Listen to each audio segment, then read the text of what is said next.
Every Sunday, my husband would leave the house. For 15 years, I never asked. But one day, he left his phone at home. Someone called. A woman's voice asked, "Are you on your way?" I wrote down the address. What I saw turned my whole life upside down. Good day, dear listeners. It's Briella again. I'm glad you're here with me. Please like this video and listen to my story till the end, and let me know which city you're listening from.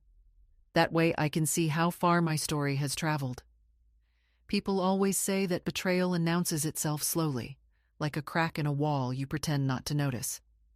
I noticed. I just told myself I was paranoid. My name is Ellen Marsh. I was 44 years old, living in a colonial-style house in Naperville, Illinois, with a man I had married when I was 29. His name was Daniel Marsh. He sold commercial real estate, coached our son's Little League team for 3 seasons, and made the best Sunday morning pancakes you've ever tasted. We had a dog named Biscuit, a daughter in college, a son in high school, and a mortgage with 4 years left on it. From the outside, we were the kind of family that made other people feel reassured about life. From the inside, well, that's the story. For the first decade of our marriage, Sundays were ours.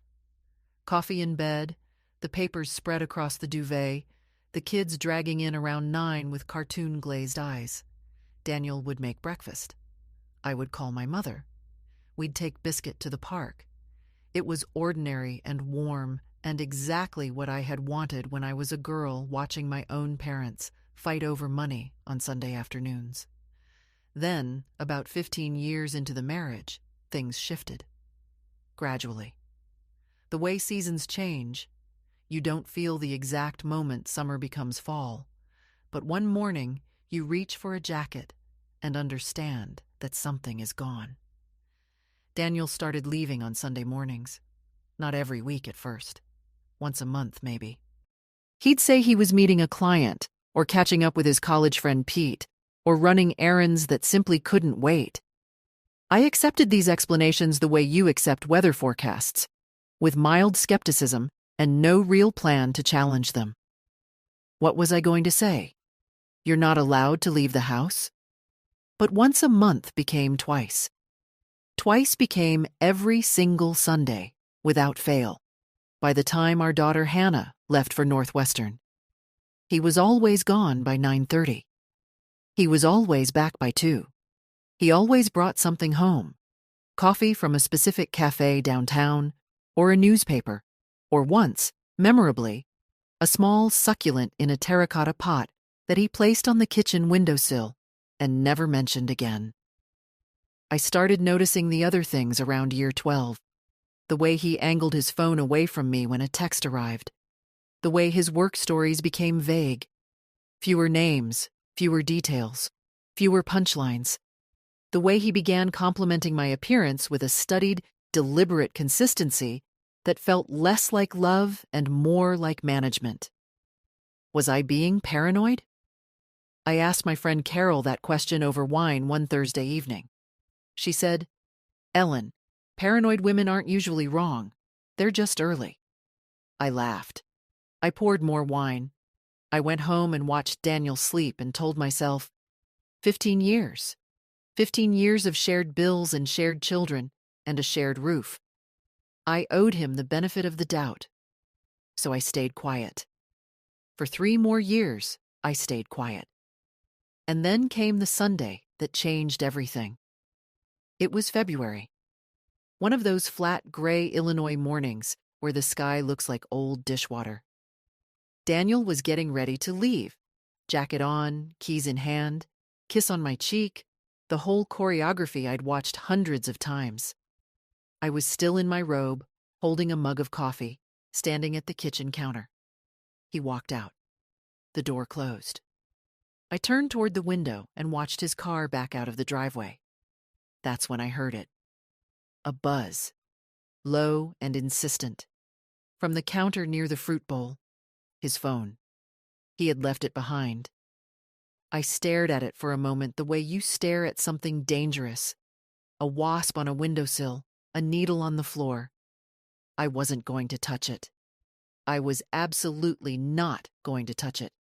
I had never gone through my husband's phone in 15 years of marriage, and I was not about to start now. Then it buzzed again, and the screen lit up. The name displayed wasn't a name. It was a letter. Just one letter, R. A woman's voice when I picked up, though I hadn't planned to.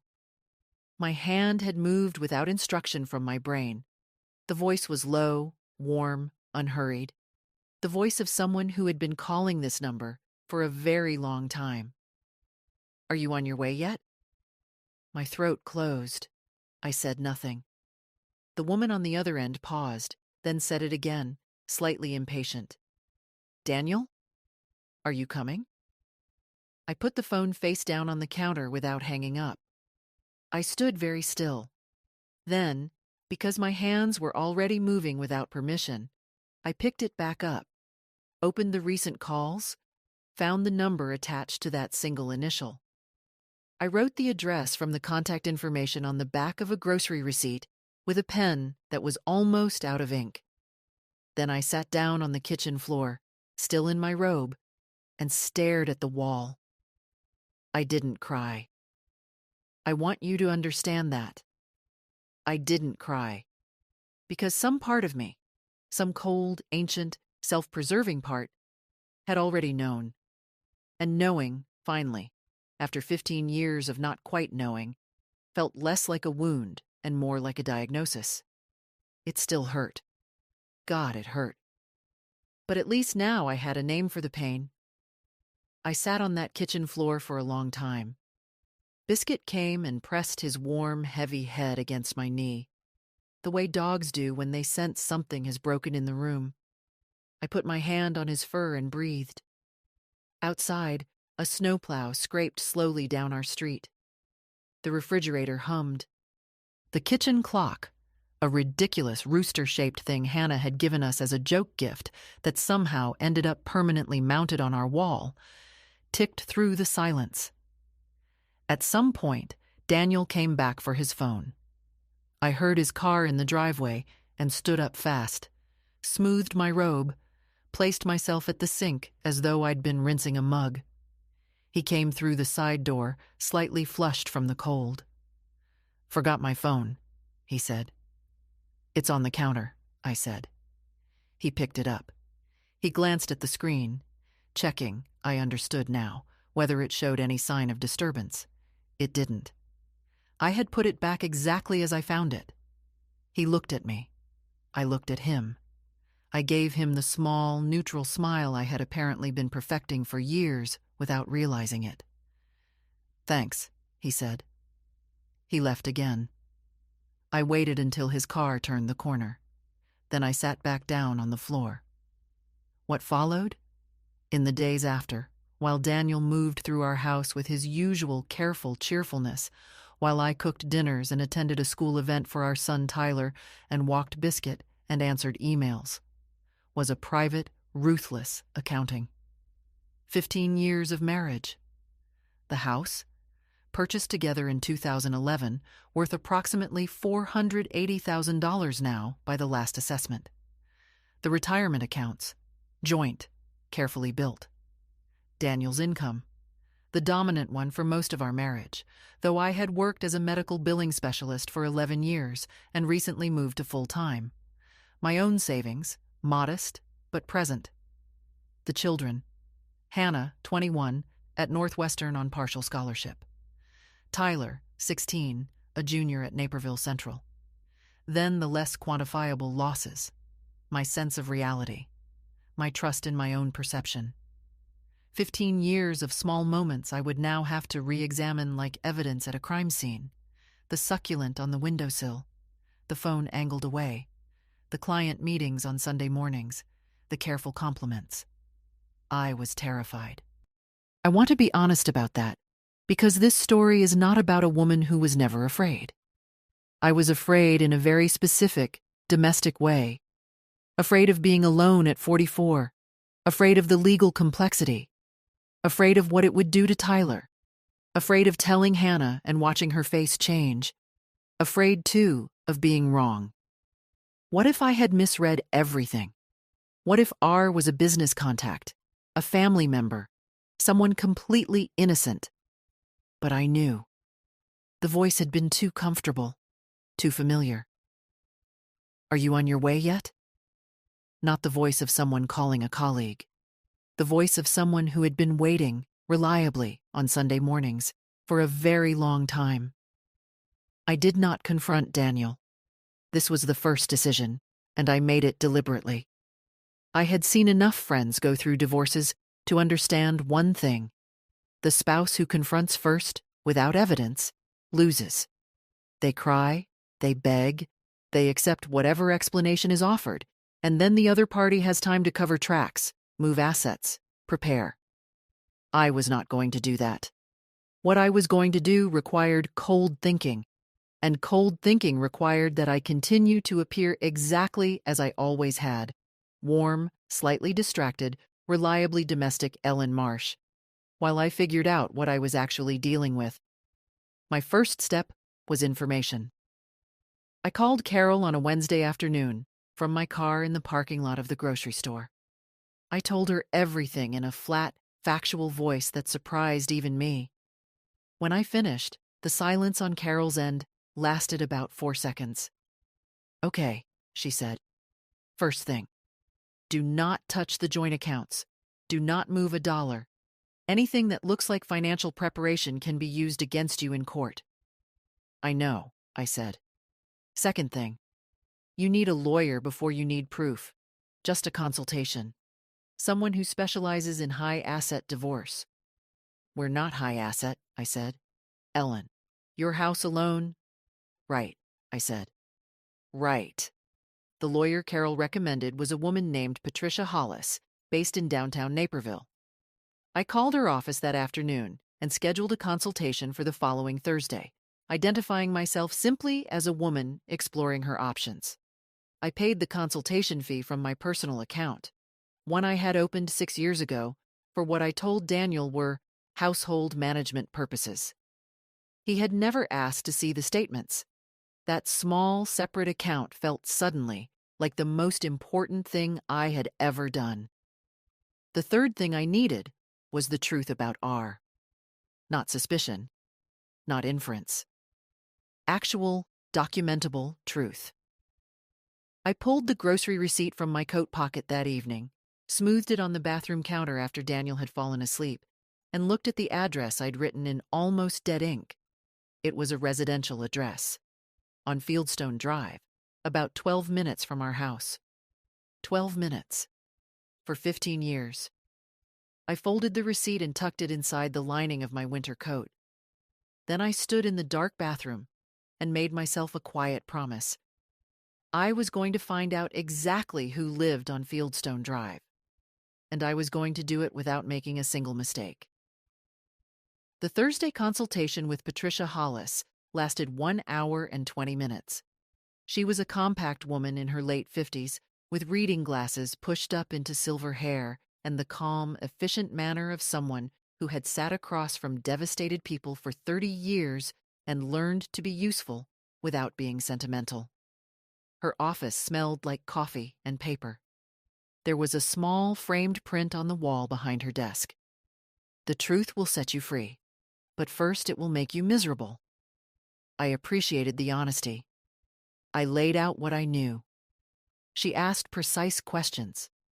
She explained what Illinois law considered in divorce proceedings, the equitable distribution standard, the relevance of fault in limited circumstances, what I could and couldn't do legally in terms of gathering information.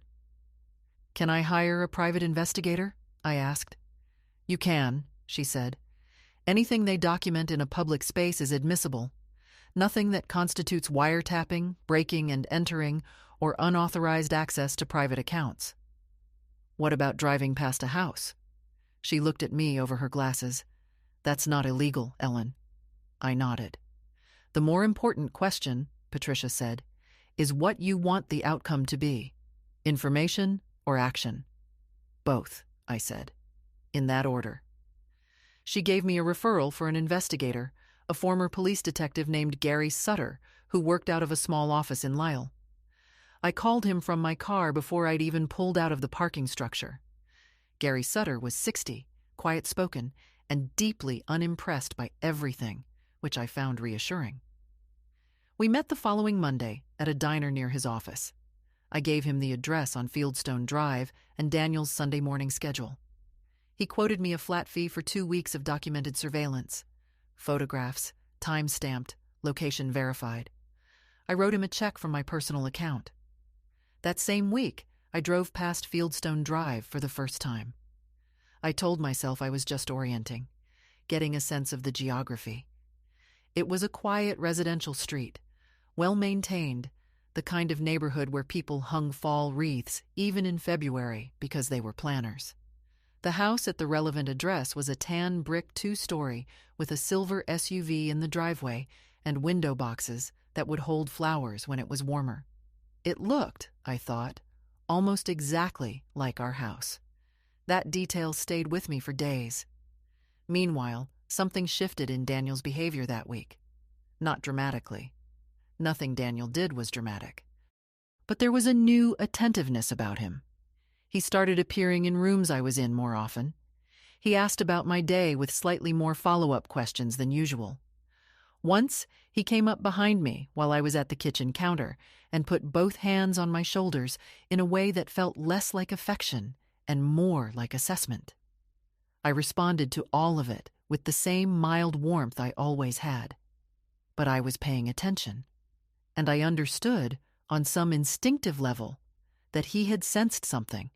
Not what, just a change in atmosphere, the way animals sense pressure dropping before a storm.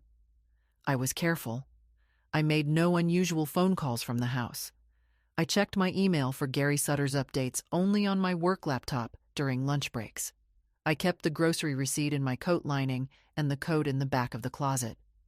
2 weeks after Gary Sutter began his work, I received an envelope in the mail at my office address. I had asked him to send nothing to the house. I opened it in my car. There were 14 photographs. They were clear, professionally shot, time-stamped. The first showed Daniel's car parked in the driveway of the Fieldstone Drive house at 9:47 a.m. on a Sunday. The second showed Daniel at the front door of that house, not knocking, using a key. I sat with that for a long moment. A key. He had a key. The subsequent photographs showed him leaving at 1:23 p.m. And in one photograph, taken through a window from a distance, technically legal according to Gary's assessment, there was a woman, standing at a kitchen counter in what appeared to be a bathrobe, laughing at something Daniel had said. She looked like she was in her late 30s. Dark hair. Comfortable. At home. She was at home. This was her house. And my husband had a key to it. The last photograph was the one that removed any remaining possibility of misinterpretation. It showed Daniel and the woman in the driveway, next to his car, just before he left. She had her hand on his arm. He had his hand on her face. It was the gesture of people who had been doing this for a very long time and saw no reason to hide it inside their own driveway. I put the photographs back in the envelope. I sat in my car in the office parking lot in the gray February afternoon, and I understood, with absolute, documentable certainty, that my marriage had been alive for at least as long as my daughter had been alive. I put the car in drive. I had a plan to execute. Patricia Hollis filed the divorce petition on a Tuesday morning in early March. I had spent 2 weeks preparing with her, reviewing every document, every account, every asset. I had made copies of 15 years of joint tax returns, which I had always been the one to organize and file. I had documented the house's current estimated value with 2 independent appraisals. I had prepared a clear timeline of our marriage's finances, which showed that while Daniel's income had been larger, my contribution to household management, child rearing, and our son's educational costs had been consistent and substantial. The petition cited irreconcilable differences. Illinois is not a fault-based divorce state, but Patricia had advised me to keep the documentation of Daniel's relationship available, not to weaponize it publicly, but to prevent him from arguing, as some husbands do, that the marital breakdown was the wife's doing. Daniel was served at his office on a Wednesday afternoon. I know this because Patricia texted me. Served. 2:14 p.m. I was at my desk at work when the text arrived. I set my phone face down and finished the spreadsheet I was working on. Then I went to the break room, poured a cup of coffee, and stood at the window looking at the parking lot and felt something I hadn't expected. A deep, physical calm. Not happiness. Not relief exactly. Something more like the feeling of having told the truth after a very long silence. Daniel called 7 times between 2:30 and 4 p.m. I did not answer. He texted, "Ellen, we need to talk. Please." I did not reply. At 6:15 p.m., his car was in our driveway when I came home from work. He was in the kitchen. He looked like a man who had been hit by something he hadn't seen coming, which was, I reflected, a reasonable description of what had happened. His face was pale, eyes red at the edges. 15 years, he said. You're not even going to talk to me first? I'm talking to you now, I said. I put my purse down. I did not raise my voice. Were you going to talk to me first? Before you used a key to someone else's house for... How long, Daniel? How long exactly? His jaw tightened. Where did you get... It doesn't matter where I got it, I said. It's documented. It's in the file. He changed then. Fast. The wounded husband evaporated, and something cooler replaced it. He said, very quietly, "You've been investigating me." "I've been protecting myself," I said. 3 days later, the call came not from Daniel, but from her. I didn't know her name yet, though Gary's report had identified her through public records. Rebecca Carver, 38 years old, divorced once, no children, worked as a marketing director for a logistics company. She called from a number I didn't recognize on a Saturday morning while I was grocery shopping.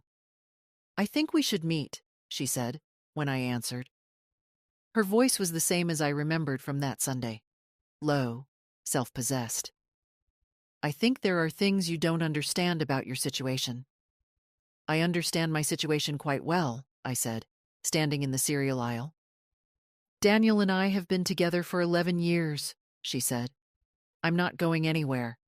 And if you push this, if you make this ugly, you should know that Daniel has resources you don't know about. We've spoken to an attorney. You're not going to get what you think you're going to get." I put a box of oatmeal in my cart. "Thank you for the call, Rebecca," I said. "Please don't contact me again. Any further communication should go through my attorney." I hung up. 11 years. Tyler was 5 when it started. Hannah was 10. I got to my car, sat down, and let myself feel it fully. The rage, the grief, the sheer scale of the deception. For exactly 4 minutes. I set a timer, and then I called Carol. "She called me," I said. "Of course she did," said Carol. "She said they have resources I don't know about." "Of course she said that," said Carol. "Are you okay?" "No," I said honestly, "but I'm not stopping." That weekend I took Tyler to his grandmother's, my mother's house in Evanston, and told my mother a simplified version of the truth. She held my hands across her kitchen table and said nothing for a while. Then she said, "Your father and I always thought you were the strongest of our children." I drove back to the empty house. I took a bath. I ordered Thai food. I watched an old movie I'd seen a dozen times and didn't follow a single scene. I gave myself those 2 days, because what was coming would require everything I had. The following week, Daniel asked to meet for coffee. Not at the house, at a neutral place, he specified in a text. He suggested a cafe downtown that we had gone to occasionally over the years, which I suspected was a deliberate choice, meant to evoke some sense of normalcy or shared history. I agreed, because Patricia had advised me that demonstrating willingness to communicate, calmly and through proper channels, was useful optics if the case went before a judge. I arrived first. I ordered tea. I sat with my back to the wall, which I had read somewhere was what people who feel in danger instinctively do. I didn't feel in danger, but I noticed I'd chosen the position anyway. Daniel came in looking better than he had in our kitchen. He'd had a few days to compose himself. He sat down, ordered nothing, and placed his hands on the table in what I recognized as a deliberate gesture of openness. "I don't want a war," he said. "Neither do I said. "Then let's talk about a settlement. Something fair. Something that doesn't drag through the courts for a year and cost both of us everything." "What are you offering?" I asked. What he offered was, in Patricia's later assessment, approximately 60 cents on the dollar. He proposed that I take a buyout of my share in the house, a figure that reflected the original purchase price, not the current appreciated value. He proposed that we split the retirement accounts evenly, which sounded fair until you realized that his 401k was 3 times the size of mine, because he had been contributing at a higher rate for a decade. He proposed no spousal support, citing my full-time employment. I listened to all of it. I let him finish. "I'll pass this to my attorney," I said. "Ellen." He leaned forward slightly. "Patricia Hollis is going to cost you more than you'll gain. You know that." "Maybe," I said. "We can do this ourselves. 2 adults, 15 years, we know each other. We don't need—" "Daniel," I said, and something in my voice stopped him. "You had a key to her house. You spent 11 years of our marriage with another woman, 12 minutes from where our children were growing up. You left every Sunday morning and came home and made pancakes." I paused. "I am not going to sit across a cafe table from you and negotiate my own settlement. My attorney will be in touch." I left first. I did not look back. In the parking lot, I sat in my car for a moment and noticed that my hands were completely steady. That steadiness surprised me. A year ago, 6 months ago, I think I would have cried in that cafe, or agreed to something, or apologized, reflexively, for creating conflict. Not now. That week, I built the support structure I needed, deliberately and without embarrassment. Carol was already in. She had been since the grocery store parking lot call. I added my sister Janet, who lived in Indianapolis, and who, once I told her the full story, said, "Oh, finally," in a tone that made me understand she had suspected for longer than I had. I added my therapist, Dr. Susan Park, whom I began seeing weekly and who helped me understand that the eerie calm I felt was not coldness, but clarity. The specific clarity that arrives when you stop lying to yourself. I also told Hannah. That conversation I had dreaded most. I drove to Northwestern on a Saturday, took her to lunch, and told her as plainly and kindly as I could. She was quiet for a long time. Then she said, "Does Tyler know?" "Not yet," I said. "I'm going to tell him this weekend." 11 years, Hannah said. She stared at her food. "So basically my whole life." "I'm so sorry," I said. "Mom," she looked up. "Don't be sorry. You didn't do anything." I held that sentence close for a long time afterward, the way you hold something warm. Tyler took it differently, with the specific teenage combination of fury and shutdown that I had expected. He didn't speak to Daniel for 3 weeks. He threw himself into school and track practice and a controlled, simmering anger that I recognized because I felt it too. But my children were not broken. Shaken, yes. Reoriented, yes. But not broken. That told me something important about the 15 years. The real 15 years. The parts that had been true. I had built something real, even inside a lie. My children were evidence of it. And no settlement offer, no cafe conversation, no phone call from Rebecca Carver was going to diminish that. They came on a Sunday. Of course it was a Sunday. I had come back from a morning walk with Biscuit and was changing out of my coat when I heard a car in the driveway. I looked through the front window and felt the particular cold that has nothing to do with weather. Daniel's car, and behind it, a silver SUV. The silver SUV from the driveway on Fieldstone Drive. I took 3 slow breaths. I made sure Tyler was at a friend's house. He was. Then I opened the front door before they had a chance to knock, because I wasn't going to give them the moment of superiority that comes with being the one who rings the bell. They stood side by side on my front porch. Daniel looked uncomfortable. Rebecca Carver looked precisely the opposite.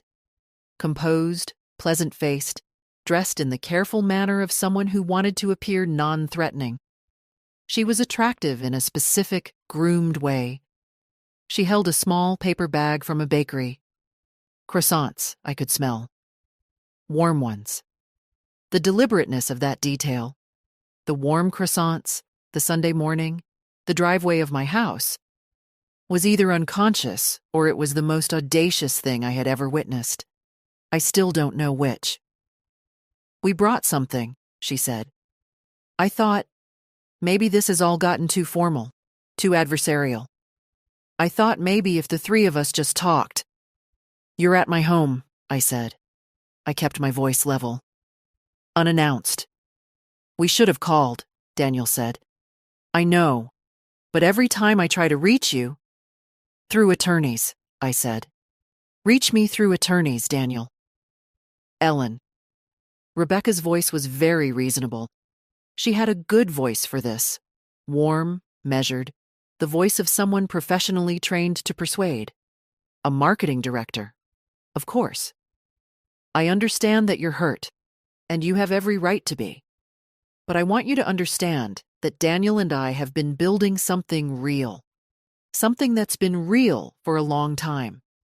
The marriage, toward the end, you must have felt it too. The distance. The—" "Stop," I said. She stopped. I looked at her for a moment. Really looked. She was doing what people do when they want something from you. She was making herself likable. The soft voice, the reasonable posture, the croissants. She had probably rehearsed this on the drive over. She had probably told herself that if she was warm enough, measured enough, reasonable enough, I would fold. That I was the kind of woman who folded. She had miscalculated. "I'm going to tell you exactly what I see," I said. "You came to my house on a Sunday, without an invitation, carrying baked goods to explain to me that my marriage wasn't real, and yours is. You want me to accept a reduced settlement, stop the proceedings, and what? Wish you both well? Fade away?" Rebecca's pleasant expression held for another 2 seconds. Then something underneath it shifted. "What I want," she said, with a new crispness, "is for you to be realistic. You're fighting a process that's going to cost you 18 months and $40,000 in legal fees, and you're still going to end up in a smaller house with a dog and a teenager and a salary that doesn't cover the life you're used to. We're offering you a clean exit." "You're offering me less than I'm entitled to," I said. "You're entitled to half of a marriage that—" "I'm entitled," I said, "to 15 years.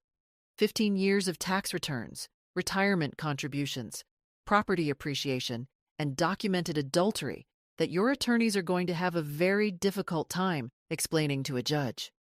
I'm entitled to spousal maintenance, which my attorney will be requesting. And I'm entitled to you leaving my property right now." Daniel made one more attempt. He took a small step forward and lowered his voice, shifting into the register he had always used when he wanted to sound like the only reasonable adult in the room. "Ellen, think about Tyler. Think about what a prolonged court case does to a 16-year-old boy. We can still do this quietly. We can still protect him from—" "Don't," I said. The word came out flat and final. "Don't use our son as a bargaining chip on my front porch.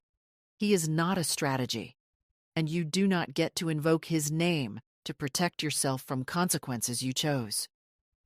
That landed. I watched it land. Daniel's jaw tightened, and he looked away. Silence. Rebecca looked at me for a long moment with something I can only describe as recalibration. The warmth was gone. The bakery bag hung at her side. "You're making a mistake," she said. "That's my right," I said. They left. I stood in my doorway and watched the silver SUV back out after Daniel's car, and I did not move until both vehicles had turned the corner and disappeared. Then I closed the door, slid down it slightly, just for a moment, and allowed myself to feel the fear that had been running underneath the whole conversation like a current under ice.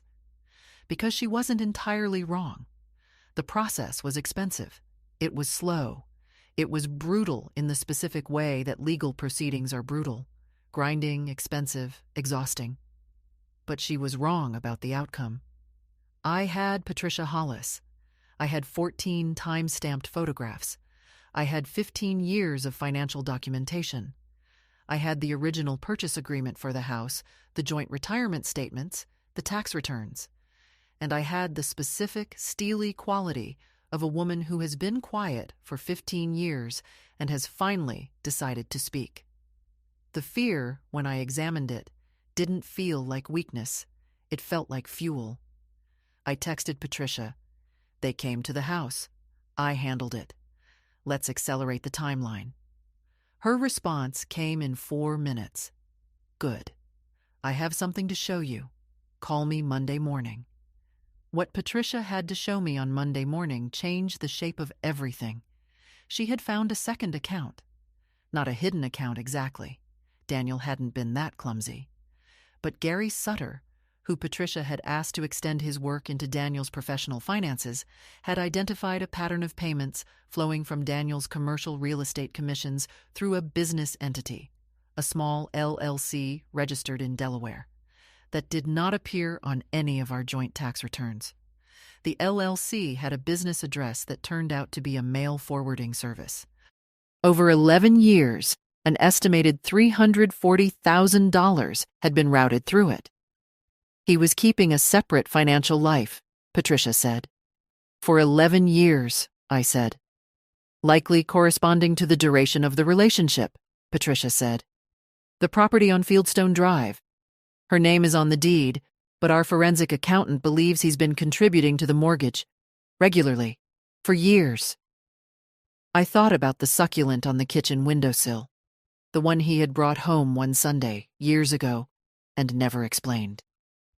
I thought about all the Sunday mornings he had come home slightly too cheerful, slightly too careful, bringing small offerings: coffee, newspapers, a plant.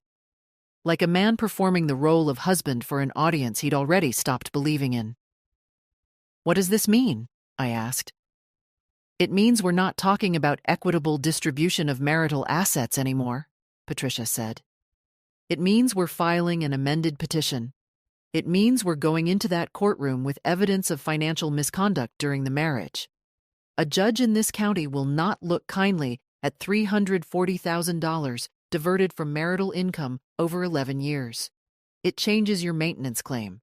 It changes your asset claim. It changes everything." I sat with that for a moment.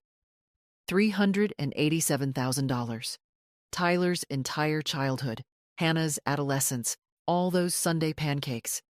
The hearing was scheduled 6 weeks later. Daniel arrived with his attorney, a firm from Chicago, expensive. The kind with a marble lobby and associates who carried matching leather portfolios. Rebecca was not in the courtroom. I had thought she might be. But of course she wasn't. She was smart enough to know that her presence would only confirm the narrative my attorney was presenting. I sat beside Patricia Hollis in a pencil skirt and a dark blazer, hands folded on the table, the same stillness I had been practicing for months.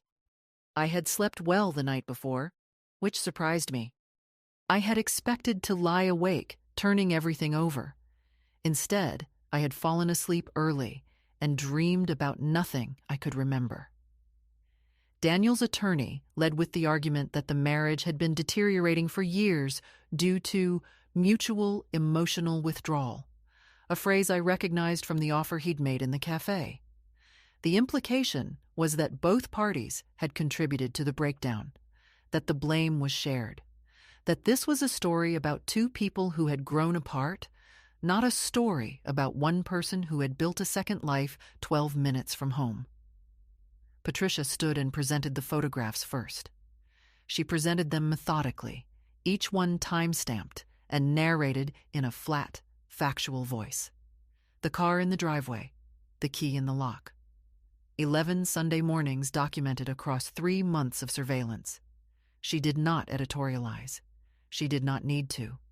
The photographs narrated themselves. Then she presented the financial records. It was during this portion of the presentation that Daniel, for the first time in the years I had known him, lost his composure in a room where other people could see it. His attorney leaned over and whispered something urgent. Daniel whispered back. The whispered exchange became slightly less quiet, then slightly less quiet again. The judge glanced at them once, with the neutrality of someone who has seen this particular moment many times before. His attorney tried to characterize the LLC as a legitimate business vehicle, used for professional expenses, a common structure in commercial real estate, entirely standard, nothing unusual. Patricia's forensic accountant dismantled this in about 12 minutes, line by line, payment by payment, category by category. The accounts had been used for property costs, restaurant charges, travel expenses, and once, notably, for a piece of jewelry with a retail value of $4,200. Can you tell us, Patricia asked the accountant, whether this jewelry purchase corresponds to a date of significance? Yes, said the accountant. It was purchased on February 14th, 2019. Valentine's Day. The year I had received grocery store flowers and cooked a dinner I thought was romantic. A sound came from Daniel's side of the table. Not a word, just a sound. A small exhale, the sound of a man watching something collapse that he had spent a decade carefully constructing. The judge asked Daniel's attorney several pointed questions. The attorney answered some of them precisely and requested time to respond to others. The request was noted. The judge's expression remained professionally neutral, but there is a specific quality to a neutral expression in a courtroom when one party has just watched 11 years of documented financial misconduct entered into the permanent record. It is not sympathy. It is not condemnation. It is simply the face of someone who has seen enough to understand exactly what they are looking at. After the session, in the hallway outside, Daniel caught me by the elbow. "Ellen," he said. His voice was very low, stripped of the careful management it usually carried. "Whatever you think of me, the kids don't need to go through more than they already." "I've thought about the kids every day for 6 months," I said.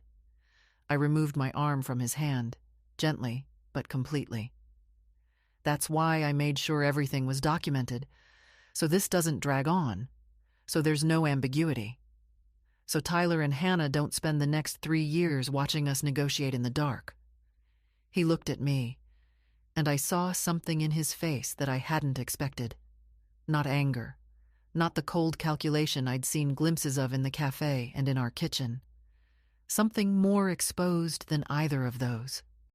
The recognition of a person who has just understood, fully and without remaining escape routes, that the person standing in front of them is no longer the person they thought they knew. Good, I thought. That was exactly who I needed to be. The judge issued preliminary findings 3 weeks after the hearing. The findings were extensive, precisely worded, and largely favorable to my position in every material respect. The court found that the LLC had functioned, in practice, as a sustained vehicle for concealing marital income over an 11-year period. The total amount identified, including estimated contributions to the Fieldstone Drive property, personal expenditures on Rebecca Carver, travel, dining, and the Valentine's Day jewelry, came to $387,000 when the forensic accountant's complete analysis was submitted and accepted into the record. This was not, as Daniel's attorney had argued in a final, somewhat desperate attempt at mitigation, a minor bookkeeping irregularity arising from the complex administrative practices of commercial real estate. The judge used the phrase sustained financial deception in the written findings.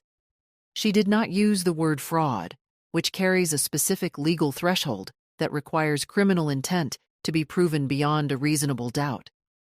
But she came very close to the edge of it. Close enough that Daniel's Chicago attorneys, I later learned, had strongly advised him against any further litigation. What I received in the final settlement: the house. Full ownership, with Daniel required to release his equity stake against a structured payment over 18 months. A payment to be made, the settlement specified, from his verified personal income, not through any business entity. The judge had ordered both of his business accounts placed under a court-appointed financial oversight officer for the duration of the settlement period. He could not move money without documentation. My full share of the joint retirement accounts, plus a proportional adjustment for the years during which his retirement contributions had been artificially suppressed by the consistent diversion of income to the LLC. This argument had been Patricia's most technically complex, and it had held completely. Spousal maintenance for 6 years, at a monthly amount calculated not from Daniel's declared recent income, which had appeared modest, as declared income tends to appear when a third of it has been flowing through a Delaware LLC for a decade, but from his documented earning capacity, established through commission records from the 3 years before the LLC structure had fully reduced his visible income. Tyler's remaining school expenses, shared equally, with a provision for college costs built on the same formula applied to Hannah's support. No ambiguity. No room for future renegotiation based on changed circumstances that Daniel might engineer. I signed the final settlement agreement on a Thursday morning in Patricia Hollis's office. The spring light came through her window at a low angle and made a warm stripe across the conference table. Patricia slid the document across the desk, and I read every page, all 31 of them, before I put pen to paper. It took 40 minutes. Patricia refilled both our coffee cups twice. She did not rush me. She had never rushed me. When I put the pen down, she said, "You did well." "We did well," I said. She gave me the small, efficient smile I had come to recognize as her version of genuine warmth. Then she opened a second folder. "One more thing," she said. She slid a single page across the desk. "This arrived yesterday." It was a letter from Rebecca Carver's attorney, addressed to Patricia's firm.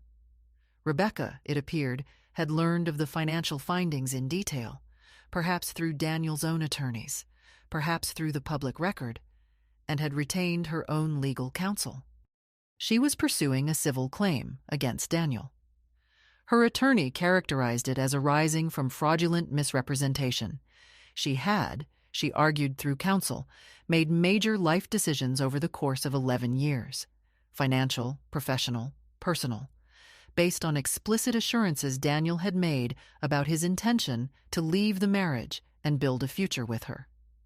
With the LLC findings now in the public court record, her attorney had substantial, independently corroborated documentation to work with. She was not going to disappear quietly either. I almost admired her for that. I read the letter twice, slowly. There is a very specific feeling that comes from learning that a man who deceived his wife for 11 years had, apparently, been simultaneously deceiving his mistress about the timeline and sincerity of his intentions. It is not quite satisfaction. It is not quite pity. It is something more complicated and more exhausted than either. A recognition that deception is rarely a targeted surgical behavior. It is, more often, a way of being. A man who would look his wife in the face every Sunday morning for 15 years and say, "I'm just meeting a client," is not a man who is capable of being entirely honest with anyone. She trusted him too, I said quietly. It appears so, said Patricia. That doesn't make what she did acceptable, I said. She knew he was married. She knew about our children. No, said Patricia evenly. It doesn't make it acceptable. But it does make it explicable, I said. And I meant that. Not as forgiveness, not as absolution, just as a fact about the world, that people who are being deceived do not always know they are being deceived, and that the deceiver is responsible for both destructions simultaneously. I folded the letter carefully and placed it in my bag. On the way out of Patricia's building, I stood on the sidewalk in the thin spring sunlight. It was April now, the first genuinely warm day of the year, the kind of day that makes you feel, irrationally but truly, that something new is possible. And I called my mother. It's done, I said. She was quiet for exactly 2 seconds. Then, come for dinner. Bring Tyler. I drove to Tyler's school and signed him out for the afternoon, telling the office it was a family appointment, which was not technically untrue. He got in the car and looked at my face with the particular directness teenagers develop when they have been through something real and stopped pretending otherwise. Is it over? He said. It's over, I said. He nodded once. Put his earbuds in. After a moment, he pulled one out and said, without looking at me, Mom, you okay? I thought about the kitchen floor in February, the almost dead pen, the grocery receipt, the 15 years of Sunday mornings, the terracotta paint I had already chosen, sitting in 2 cans in the garage, waiting. Yes, I said, and I meant every word of it. The first thing I did with my own house was repaint the kitchen. The color we'd had, a cautious, inoffensive greige that Daniel had chosen because he said it photographed well if we ever sold, had always vaguely depressed me. I painted it a deep, warm terracotta that Hannah, when she came home for spring break, stood in front of before saying, That's you, Mom. I didn't know exactly what she meant, but I understood it. I kept Biscuit. I kept the rooster clock, though I'm still not sure why. I kept the succulent, the one from years ago, which had somehow survived through everything, and moved it to the new terracotta kitchen where it looked, against all odds, like it had always belonged there. The first year was hard in the ways I had prepared for and some ways I hadn't.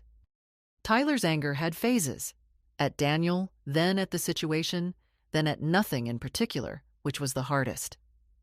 I found him a therapist who specialized in adolescent family disruption, and within 3 months, Tyler described him as actually not useless, which I took as high praise. By the following fall, he was talking to Daniel again, carefully, on Tyler's terms. I didn't interfere. Hannah came home every 6 weeks or so. We developed the adult friendship that mothers and daughters can only have after something has stripped away the pretense that the mother has everything under control. We cooked together. She told me about a relationship she'd kept quiet because she thought I was too preoccupied. She said, Mom, you were surviving. That's different. My work changed in the 2nd year. The clarity I had developed, thinking precisely, refusing to be managed, turned out to be professionally useful. I was offered a team lead position and took it. The work gave me something entirely mine, not connected to being a wife or the person who held the household together. I went back to watercolors. I had painted in my 20s and put it away when life filled up with other people's needs. I painted badly, then less badly, then occasionally well. I hung one on the terracotta kitchen wall. Biscuit watched me work with the loyal bafflement of a dog who accepts everything his human does as meaningful. I was not lonely in the way I had feared. I was sometimes alone, which is different. On Sunday mornings, those specific Sunday mornings that had once been the site of a recurring, unexamined absence, I made my own coffee and sat in the terracotta kitchen with the newspaper and Biscuit at my feet, and the absence of Daniel felt increasingly like space rather than loss. As for Daniel and Rebecca, I learned most of what happened secondhand through Carol and the inescapable information channels of a town the size of Naperville. I did not seek it out. But some things found their way to me anyway. Rebecca's legal action against Daniel had complicated things significantly. She had made major life decisions based on his assurances that he would eventually leave the marriage. With the LLC findings in the public record of my divorce, her attorney had substantial documentation to work with. The case settled out of court on terms that were, by all accounts, painful for Daniel. His commercial real estate business contracted.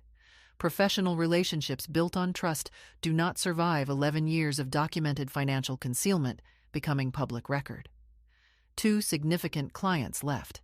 His income, when Tyler mentioned it neutrally one evening, was a fraction of what it had been. He was living in a 1-bedroom apartment in a suburb I didn't know well. He was no longer with Rebecca. Rebecca had sold the house on Fieldstone Drive. Whatever future she had waited 11 years for had not materialized. I felt something when I considered this. Not triumph, not pity exactly. Something more like the recognition I had felt reading her attorney's letter. Deception does not discriminate. It damages everyone in its radius, including, in the end, the person doing the deceiving. I didn't think about Daniel much anymore. When I did, it was in the context of the children, Tyler's schedule, Hannah's university records. He was their father. That was a permanent fact I had made my peace with. What I thought about on those Sunday mornings with my coffee and my dog in my terracotta kitchen was the woman I was now. She was quieter than before, more certain of herself, less interested in being managed and more interested in being known. She had a lawyer she trusted, a therapist she saw monthly, a best friend who had talked her through a parking lot in February, a sister who called every Sunday, and children who were, against the odds of the year they'd had, fundamentally okay. She had a small watercolor on a terracotta wall. She was, I thought, carefully, without jinxing it, happy. If this story taught me anything, it's this. Silence is not loyalty. It is just silence. What would you have done? If this story stayed with you, if it made you feel something, leave a comment. Share it with someone who needs to hear it. Thank you for staying until the end.